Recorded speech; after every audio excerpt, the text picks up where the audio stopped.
2. O mundo do sofrimento humano.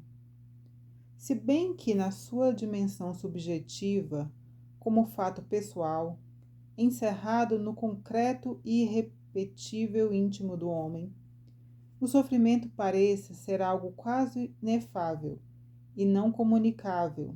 Talvez nenhuma outra coisa exija, ao mesmo tempo, tanto como ele, na sua realidade objetiva, seja tratada, meditada e concebida, dando ao problema uma forma explícita. E daí que a seu respeito se levantem questões de fundo e que para estas se procurem as respostas.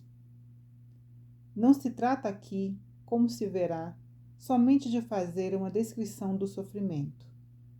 Existem outros critérios que estão além da esfera da descrição, dos quais devemos lançar mão quando queremos penetrar no mundo do sofrimento humano.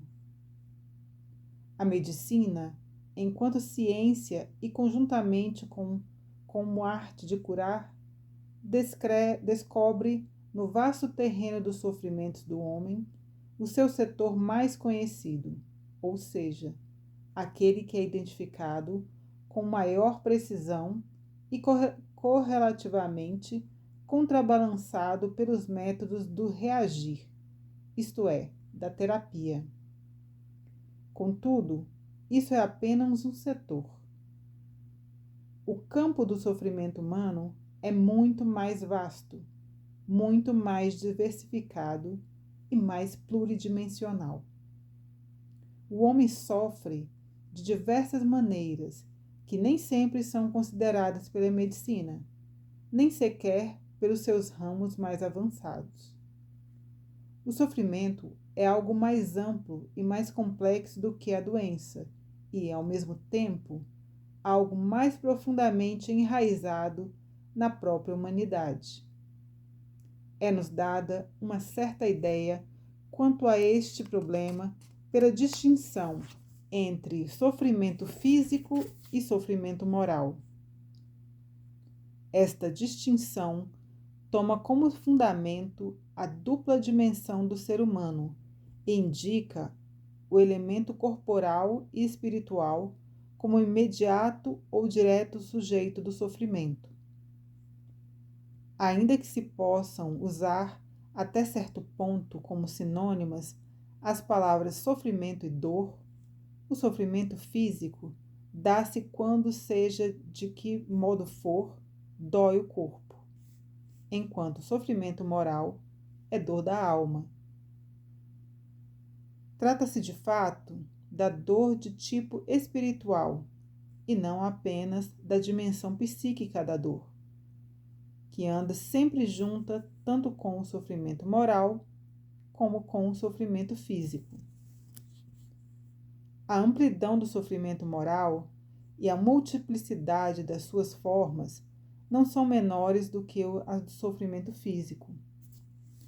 Mas, ao mesmo tempo, o primeiro apresenta-se como algo mais difícil de identificar e de ser atingido pela terapia. A Sagrada Escritura é um grande livro sobre o sofrimento. Do Antigo Testamento, fazemos menção apenas de alguns exemplos de situações que patenteiam as marcas do sofrimento e, em primeiro lugar, do sofrimento moral. O perigo de morte, a morte dos próprios filhos e, especialmente, a morte do filho primogênito e único. E depois também a falta da descendência, a saudade da pátria, a perseguição e a hostilidade do meio ambiente, o escárnio e a zombaria em relação a quem sofre, a solidão e o abandono.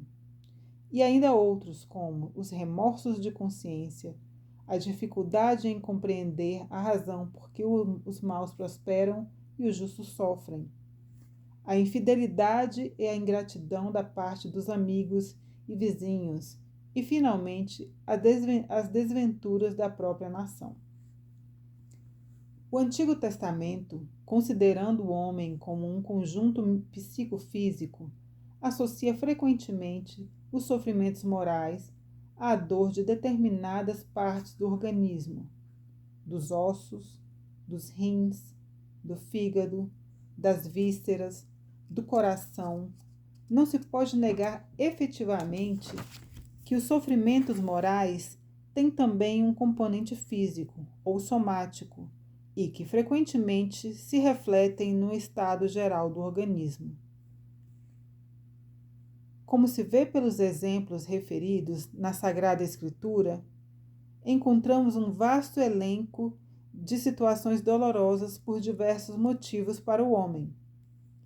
Este elenco diversificado não esgota certamente tudo aquilo sobre o tema do sofrimento.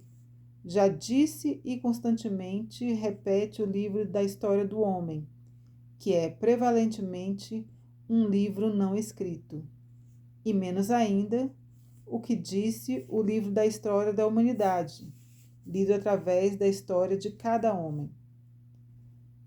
Pode-se dizer que o homem sofre quando ele experimenta um mal qualquer. A relação entre sofrimento e mal no vocabulário do Antigo Testamento é posta em evidência como identidade. Com efeito, este vocabulário não possuía uma palavra específica para designar o sofrimento. Por isso, definia como mal tudo aquilo que era sofrimento.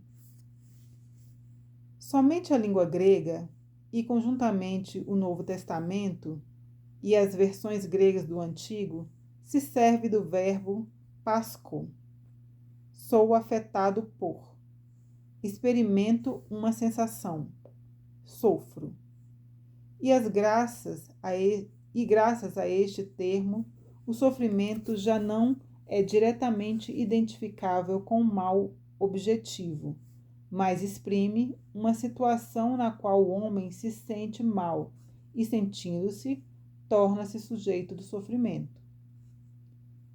Este fato possui ao mesmo tempo caráter ativo e passivo, de patio, mesmo quando o homem provoca em si próprio um sofrimento. Quando é o autor do mesmo, esse sofrimento permanece como algo passivo na sua essência metafísica. Isto, contudo, não quer dizer que o sofrimento, em sentido psicológico, não seja assinalado por uma atividade específica. Há, de fato, uma atividade múltipla e subjetivamente diferenciada de dor, de tristeza, desilusão, de abatimento ou até de desespero, conforme a intensidade do sofrimento, a sua profundidade e indiretamente conforme toda a estrutura do sujeito que sofre a sua sensibilidade específica. No âmago daquilo que constitui a forma psicológica do sofrimento, encontra-se sempre uma experiência do mal, por motivo do qual o homem sofre. Assim, a realidade do sofrimento levanta uma pergunta quanto à existência do mal. O que é o mal? Essa pergunta parece inseparável, num certo sentido, do tema do sofrimento. A resposta cristã neste ponto é diversa daquela que é dada por certas tradições culturais e religiosas, para as quais a existência é um mal de que é necessário libertar-se. O cristianismo proclama que a existência é essencialmente um bem, e o bem daquilo que existe. Professa a bondade do Criador e proclama o bem das criaturas. O homem sofre por causa do mal, que é uma certa falta, limitação ou distorção do bem. Poder-se-ia dizer que o homem sofre por causa de um bem do qual não participa, do qual é, num certo sentido, excluído ou do qual ele próprio se privou. Sofre em particular quando deveria ter participado num determinado bem, segundo a ordem normal das coisas, e não a tem. Por conseguinte, no conceito cristão, a realidade do sofrimento explica-se por meio do mal que, de certa maneira, está sempre em referência a um bem. O sofrimento humano constitui em si próprio como que um mundo específico que existe juntamente com o homem, que surge nele e passa, ou então que às vezes não passa, mas se consolida e aprofunda nele. Este mundo do sofrimento, abrangendo numerosíssimos sujeitos, existe, por assim dizer, na dispersão. Cada um dos homens, mediante o seu sofrimento pessoal, por um lado constitui só uma pequena parte desse mundo, mas ao mesmo tempo, esse mundo está nele como uma identidade finita e irrepetível. A par disso, existe também a dimensão interhumana e social. O mundo do sofrimento possui como que sua própria compacidade. Os homens que sofrem tornam-se semelhantes entre si por efeito da analogia da sua situação, da provação do destino partilhado ou da necessidade de compreensão de seus cuidados. Mas, sobretudo, talvez por causa do persistente interrogar-se sobre o sentido do sofrimento. Embora o mundo do sofrimento exista na dispersão, contém em si, ao mesmo tempo, um singular desafio à comunhão e à solidariedade. Procuraremos dar ouvidos também a este apelo na presente reflexão. Ao pensar no mundo do sofrimento e no seu significado pessoal e ao mesmo tempo coletivo, não se pode, enfim, deixar de notar o fato de que este mundo como que se adensa de modo particular em alguns períodos de tempo e em certos espaços da existência humana. É o que acontece, por exemplo, nos casos das calamidades naturais, de epidemias, catástrofes e cataclismos, ou de diversos flagelos sociais. Pense-se, entre outros, no caso de um período de má colheita e, relacionado com isso, ou por diversas outras causas, no flagelo da fome. Pensemos, por fim, na guerra. Refiro-me a ela de modo especial, e falo das últimas 2 guerras mundiais.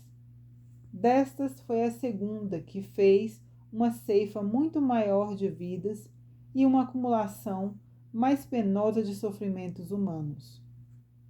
E acontece que a segunda metade do nosso século, como que em proporção com os erros e transgressões da nossa civilização contemporânea, contém em si, por sua vez, uma ameaça tão horrível de guerra nuclear que não podemos pensar neste período senão em termos de acumulação incomparável de sofrimentos, que vão até a possível autodestruição da humanidade.